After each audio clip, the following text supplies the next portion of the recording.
اعوذ باللہ من الشیطان اللعین الرجیم، بسم اللہ الرحمن الرحیم۔ آج 25 اکتوبر 2022 اور 28 ربیع الاول 1444 ہجری کا دن ہے۔ میری دعا ہے کہ اللہ رب العزت، اللہ رب العالمین ہم تمام لوگوں کو، مجھ کو، میرے گھر والوں کو، میرے عزیز و قارب رشتہ داروں کو، میرے ہم وطنوں، میرے ملک کے لوگوں کو، میرے ہم عقیدہ، میرے ہم وطن، میرے تمام لوگ جو اس دنیا سے، رب سے اور میرے ملک سے جڑے ہوئے ہیں، ان پر اپنا خاص کرم فرمائیں۔ اچھا، جب ہم اپنا کوئی بھی کلام شروع کرتے ہیں، ہم اس میں ایک دعا کرتے ہیں کہ سب سے پہلے دنیا بھر کے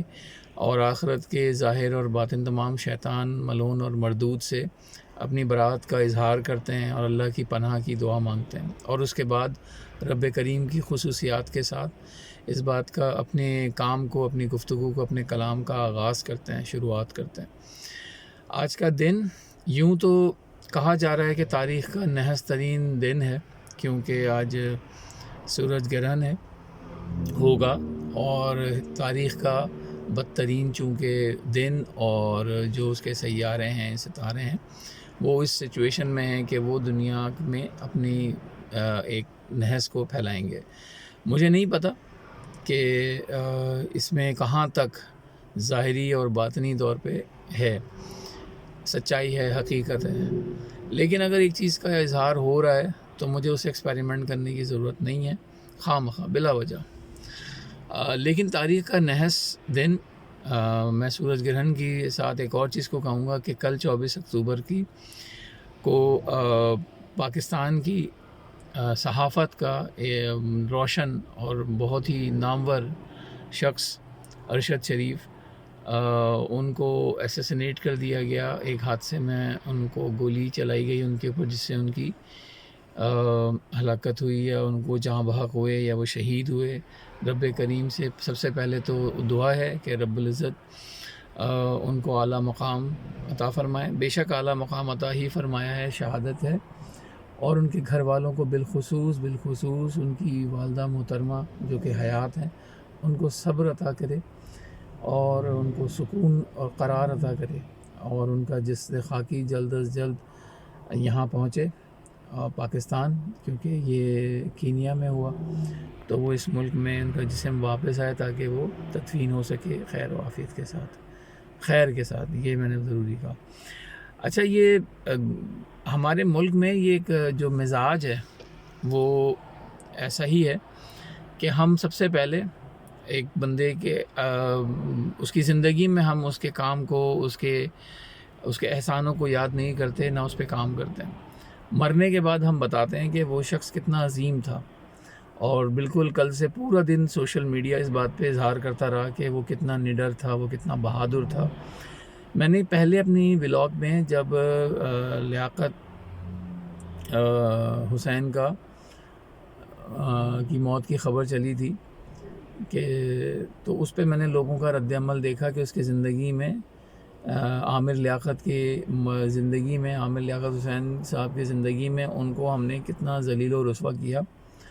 اور ہم نے کوئی ایسا موقع نہیں چھوڑا جس میں ہم تفریح اور مزہ نہ کریں ان کے نام کے ساتھ اور ان کی شخصیت کے ساتھ، اور ان کے مرنے کے دن سے لے کے ایک ہفتے تک۔ اچھا، ہمارے یہاں ویسے بھی شارٹ ٹرم میموری لاس ہے، ایک ہفتے کا ہی سوگ ہوتا ہے اگر کوئی بہت بڑی ہستی ہو تو، ورنہ ایک دن اور کچھ لمحے اور 4-5 دن میں سوگ ختم ہو جاتا ہے۔ نیا کوئی موضوع ہمیں چاہیے، کوئی نیا لطیفہ، کوئی نیا مزہ چاہیے۔ تو عامر لیاقت صاحب کی بھی موت پہ اسی طریقے سے رد عمل ہمارے ملک میں لوگوں کا دیکھنے کا آیا کہ وہ بہت عظیم تھے، اور وہ بڑے مظلوم تھے، وہ بڑے معصوم تھے۔ سیم بالکل ڈٹو عامر، یہ جو ارشد شریف صاحب ہیں، ان کا ہوا۔ ان کی زندگی میں وہ در بدر رہے، بھاگتے رہے، کبھی سعودیہ بھاگ رہے ہیں، کبھی UAE بھاگ رہے ہیں، کبھی لندن بھاگ رہے ہیں، اور کبھی یہاں کیس چل رہا ہے، وہاں کیس چل رہا ہے۔ میں نے کسی صحافی کو ان کے کام کے اوپر ان کو سراہتے ہوئے نہیں دیکھا۔ ہاں، ان کی یا تو ان کو انکاؤنٹر کرتے دیکھا، یا ان کے فیور میں صرف اتنا بولتے ہوئے دیکھا کہ جی وہ یہاں نہیں ہے، ان کو بولنے نہیں دیا جا رہا، یہ نہیں کیا جا رہا، اور آج وہ یہاں نہیں ہے، وہاں نہیں ہے. لیکن آج ان کی جتنی ویڈیو کلپس ہیں ڈھونڈ کے ان کو چلایا جا رہا ہے کہ انہوں نے اسٹیبلشمنٹ کے خلاف کیا کیا بولا، انہوں نے اپنے کام کے لیے کن کن لوگوں کے نام عیاں کیے، اب سب بات کر رہے ہیں. تو یہ نحس دن آج کا دن اس لیے ہے کہ ہم نے نہیں سیکھا ایز اے بحیثیت قوم، بحیثیت عوام، بحیثیت باشعور لوگ، ہمیں نہیں پتہ کہ صحیح اور غلط کیا ہے. ایک ٹرینڈ چلتا ہے، we just move on the trend یہ ہے کہ ارشد شریف ہیش ٹیگ بس. اب انہوں نے کیا کیا، وہ کیوں تھے کینیا میں، ان کو وہ پاکستان میں کیوں نہیں تھے، وہ UAE سے کیوں وہاں ان کو ڈیپورٹ کیا گیا تھا، یہاں سے وہ کیوں گئے تھے، اس پہ کوئی بات نہیں کرے گا. اور اب ان کی موت کا سوگ ایسے منائیں گے کہ جیسے وہ ان کے سگے ہیں سارے، مجھ سمیت. اب ان کے احمد فراز صاحب کی نظمیں شعر ہوں گی، جتنے جو انقلابی شاعر ہیں وہ ان کے اندر، سب کے اندر وہ انقلابی شاعر بیدار ہو جائے گا. اور کسی نے اس شخص کی محنت، اس شخص کی جد و جہد کو نہ کبھی سمجھا، نہ کبھی سراہا. آج ہم لوگ موت سیلیبریٹ کرتے ہیں، ہمارے سیاستدان لاشیں سیلیبریٹ کر کے اپنی سیاست بتاتے ہیں کہ وہ کتنے انہوں نے، کچھ جو ہیں وہ بی بی کو آج تک زندہ کر کے بیٹھے ہوئے ہیں شہادت کے نام پہ، کچھ بھٹو کو زندہ کر کے بیٹھے ہوئے ہیں، کچھ لوگ کسی دوسروں کے مرنے کا انتظار کر رہے ہیں، جب وہ مر جائیں گے تو وہ شہید ہو جائیں گے. اور سارے شہید ہیں، مرنے والا بھی شہید، مارنے والا بھی شہید، جس نے پوری قوم کو ذلیل اور رسوا کیا وہ بھی شہید، جو پوری قوم ذلیل اور رسوا ہو رہی ہے وہ تو ہے ہی مظلوم اور شہید. تو یہ شہادت کا رونا اور کسی کی موت کو سیلیبریٹ کرنا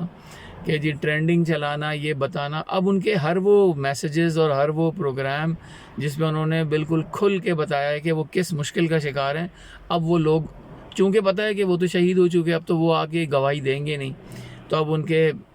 مدح خواہ اور ان کے جان پہچان کے لوگ بن گئے. اس رویے سے باہر ہمیں نکلنا چاہیے، مجھے بھی اور ہم سب کو بھی، کہ ہم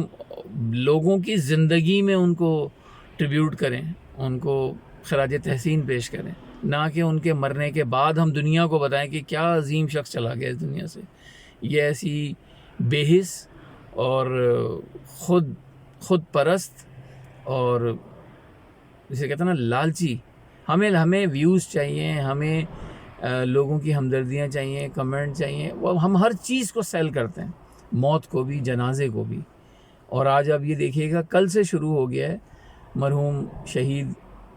ارشد شریف صاحب کی سیلیبریشن کو، کیسے موت کو لوگوں نے انجوائے تو نہیں کہوں گا لیکن سیلیبریٹ کر رہے ہیں، بتا رہے ہیں کہ وہ کتنے بڑے سیلیبریٹی تھے